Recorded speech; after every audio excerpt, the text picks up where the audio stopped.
First அடுப்பை பற்ற வச்சுக்கலாம். ஒரு கடாய் வச்சுக்கோங்க. நம்ம வந்து அரிசி மாவையும் வறுக்கணும், உளுந்த மாவையும் வறுக்கணும். உளுந்து வந்து நான் டேரெக்டாக இப்படி உளுந்து எடுத்திருக்கேன், சரிங்களா? ஆனால் 1 டேபிள் ஸ்பூன் தான் நமக்கு தேவைப்படும். மொத்தமாக வந்து உளுந்து வந்து எடுத்திருக்கேன். உளுந்து ஓகே. ஃபஸ்ட்டு நம்ம உளுந்தை வறுத்துடலாம். கடாய் நல்லா காயட்டும். கடாய் காஞ்ச உடனே உளுந்து சேர்த்துக்கோங்க. நல்லா வருங்க. கொஞ்சம் சிம்மில் வச்சுக்கோங்க. பொன்னிறமாக ஆகிற வரையும் உளுந்தை வறுக்கணும். ஏன்னா உளுந்து பொடி வந்து நமக்கு 1 டேபிள் ஸ்பூன் தான் தேவைப்படுது. நான் கிருஷ்ண பூஜாவுக்கு நிறையா பலகாரம் செய்வேன். ஸோ அதனால நான் கொஞ்சம் நிறையாவே வறுத்த அரைச்சிக்கிறேன். அந்த பொடி வந்து கொஞ்சம் நிறையா அரைச்சா மிக்சியில் வந்து ஈஸியாக வந்து அரைப்படும். அதுவும் ஒரு காரணம். உளுந்து வறுபடும் போதே நல்ல வாசனை வரும். அது வரும்போதே நம்ம வந்து ஸ்டவ்வை வந்து ஆஃப் பண்ணிடலாம். ஏன்னா அதுக்கு மேலே விட்டால் கரிஞ்சிடும். கொஞ்சம் இந்த அளவுக்கு ப்ரௌனாக வந்த உடனே நம்ம ஸ்டவ்வை ஆஃப் பண்ணிடலாம். ஆஃப் பண்ண உடனே ஒரு பாத்திரத்தில் மாற்றிடுங்க. ஃபேனில் வச்சுடுங்க. ஃபேனில் வச்சிங்கன்னா கொஞ்சம் சீக்கிரமாக ஆறிடும். வானில் தான் நல்லா வந்து சூடாக இருக்குது. இப்போது சிம்மில் வச்சு 1 கிண்ணம் அளவுக்கு அரிசி மாவு எடுத்திருக்கேன். நீங்கள் கடையில் வாங்குகிற அரிசி மாவுனாலும் ஓகே, இல்லைன்னா நீங்கள் வீட்டிலே அரைச்ச அரிசி மாவு இருந்தாலும் ஓகே தான், சரிங்களா? இதை வந்து வறுக்கணும்.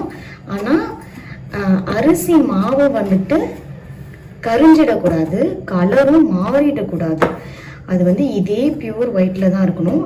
1 நிமிஷம் வதக்குங்க. அந்த சூடு வந்து இந்த மாவில் வந்து ஏறணும். இந்த கடாயில் இருக்க சூடு வந்து இந்த மாவில் ஏறினாலே நமக்கு அந்த பதம் வந்துடும். நான் உங்களுக்கு காட்டுறேன் எப்படின்னு. நல்லா 1 நிமிஷம் ஆயிடுச்சு. மாவு நல்லா வறுபட்டுருச்சு. ஸ்டவ்வை வந்து ஆஃப் பண்ணிவிடுங்க. ஆஃப் பண்ணிவிட்டு மாவை பிளேட்டில் ட்ரான்ஸ்ஃபர் பண்ணிடலாம். எப்படி வந்து சிஸ்டர் இது வறுபட்டுருச்சு அப்படின்னு கேட்டிங்கன்னா, இப்படி போட்டால் கோலம் மாதிரி வரணும். ஸ்ட்ரைட்டாக இந்த மாதிரி வந்துட்டாலே ரெடி ஆகிடுச்சுன்னு அர்த்தம் கோலம் மாவு பதத்துக்கு.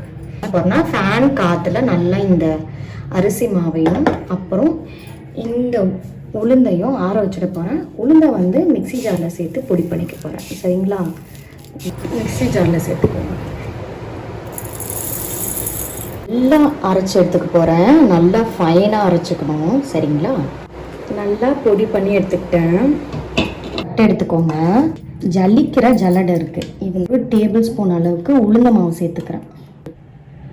பருத்த அரிசி மாவு இருக்குது, ஆறிடுச்சு. நல்லா ஆறவும் இதுக்குள்ளே சேர்த்துக்கோங்க.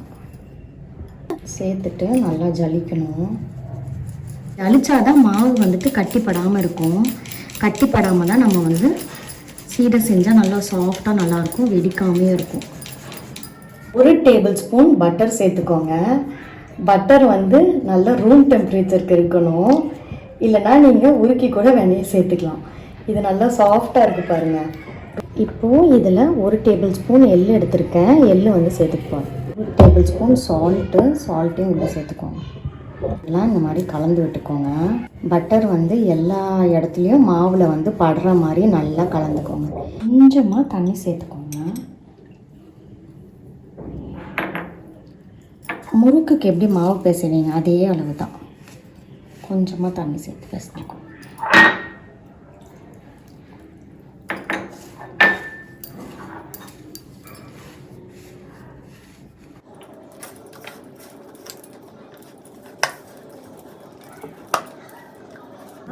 இந்த மாதிரி இருக்கணும். அந்த தட்டு மேலே டிஷ்யூ பேப்பர் யூஸ்வலாக கிச்சனில் டிஷ்யூ பேப்பர் யூஸ் பண்ணுவேன். 3 மாவு எடுத்துக்கோங்க. 3 விரல் பயன்படுத்திக்கணும், ஓகே? அழுத்தக்கூடாது, அழுத்தவும் கூடாது, ரொம்ப லூஸாகவும் விடக்கூடாது. நல்லா இப்படி இந்த மாதிரி. இடையில கிராக்ஸ் இருந்தாலும் ஓகே, தட்ஸ் ஓகே, ஒன்றும் பிரச்சனை இல்லை. இந்த மாதிரி உருட்டிக்கோங்க. ரொம்ப அழுத்தி உருட்டக்கூடாது. இந்த 3 விரல் பயன்படுத்தி உருட்டிக்கோங்க. கை மேலே வச்சுட்டு இந்த 2 விரல் பயன்படுத்தி இந்த மாதிரி உருட்டிக்கோங்க. போதும், ரவுண்ட் வந்துடும். இதுவுமே ரொம்ப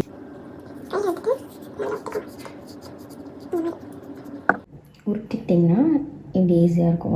உடச்சி இந்த மாதிரி உடச்சி அதே மாதிரி மெத்தட் உருட்டும் போது இப்படி தான் இந்த 2 விரல் தான் பயன்படுத்தணும். ஆனால் இந்த மாதிரி பண்ணிட்டிங்கன்னா உங்களுக்கு எடுக்கிறதுக்கு ஈஸியாக இருக்கும். அதனால் இதுவும் ஒரு மெத்தட். உங்களுக்கு எதில் ஈஸியாக இருக்கும் நீங்கள் அது போல் உருட்டிக்கோங்க. இது முருங்கைக்கீரை குச்சி எடுத்திருக்கேன். அதில் ஒரு 3 ஓட்டை இதை சுற்றி, ஏன்னா அப்போ தான் வந்து வெடிக்காது. இது வந்து எங்கள் அப்பா எனக்கு சொல்லி கொடுத்த டிப்பு. சீடையில் வந்து ஓட்டை போடணும்னு சொல்லுவாங்க. போட்டாதாம்மா வெடிக்காது அப்படின்னு சொல்லுவாங்க. ஏன்னா உள்ளே வந்து அப்போ தான் எண்ணெய் வந்து நல்லா போகும். அதனால் டம்மு வெடிக்காது.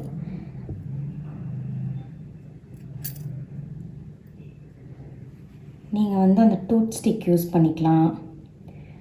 அந்த மாதிரி ஒரு 4-5 ஓட்டைகளை நான் போட்டுக்கிறேன். ஒன்றுத்தையும் வந்து நல்லா அந்த மாதிரி ஓட்டை போட்டிருக்கேன், தெரியுதுங்களா? இப்போது இந்த மாதிரி ஓட்டை போட்டதுக்கப்புறம் ஃபேன் காற்றுல ஒரு 10 நிமிஷம் வச்சுக்கோங்க. அடுப்பு பற்ற வச்சுட்டு கடாயை வச்சுடுங்க. பவுல் அளவுக்கு, ஓகே, சின்ன பவுலில் 2 பவுல் அளவுக்கு தண்ணி, அதாவது இந்த சீடை முழுகிற அளவுக்கு தண்ணி சேர்த்துக்கணும். சாரி, சீடை முழுகிற அளவுக்கு எண்ணெய் சேர்த்துக்கணும். நீங்கள் நல்லெண்ணெய் சேர்த்துக்கிட்டாலும் சரி, கடலெண்ணெய் சேர்த்துக்கிட்டாலும் சரி. அதிகமான தீயிலையும் வச்சு சேர்க்கக்கூடாது, கம்மியான தீயிலையும் வச்சு சேர்க்கக்கூடாது. மிதமான தீயில வச்சு நம்ம சீடையை பொரிச்சு எடுக்க போகிறோம். போட்டு நல்லா இந்த மாதிரி ஓட்டை போட்டுக்கணும். அப்போ தான் வெடிக்காது. டிஷ்யூ பேப்பரில் போட்டிங்கன்னா மாவில் ஏதாவது ஈரப்பதம் இருந்துச்சுன்னா அது வந்து இந்த டிஷ்யூ பேப்பர் எடுத்துடும். அதுக்கு தான் டிஷ்யூ பேப்பரில் போடுறோம். டிஷ்யூ பேப்பர் இல்லை அப்படின்னா நீங்கள் நியூஸ் பேப்பர் பயன்படுத்தலாம். ஆனால் என்ன கேட்டால் டிஷ்யூ பேப்பர் வந்து நியூஸ் பேப்பரை விட கொஞ்சம் ஹெல்த்தின்னு சொல்லுவேன், நல்லது. ஆனால் நல்லா காஞ்சிருச்சு. ஒன்றே ஒன்று மட்டும் எடுத்து அதை போட்டு பாருங்கள், வெடிக்குதான்றதை டெஸ்ட் பண்ணிக்கோங்க, சரிங்களா? சீடை பாருங்கள், வெடிக்கவே இல்லை சொன்னேன்னா. ஸோ இப்போனா மிதமான தீயில் இருக்குது. இப்போது நம்ம உருண்டைகள் எல்லாத்தையும் சேர்த்துக்கலாம். உள்ள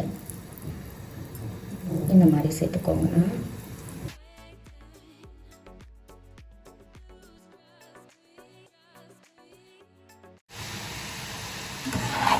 இது கலந்து விட்டுக்கோங்க.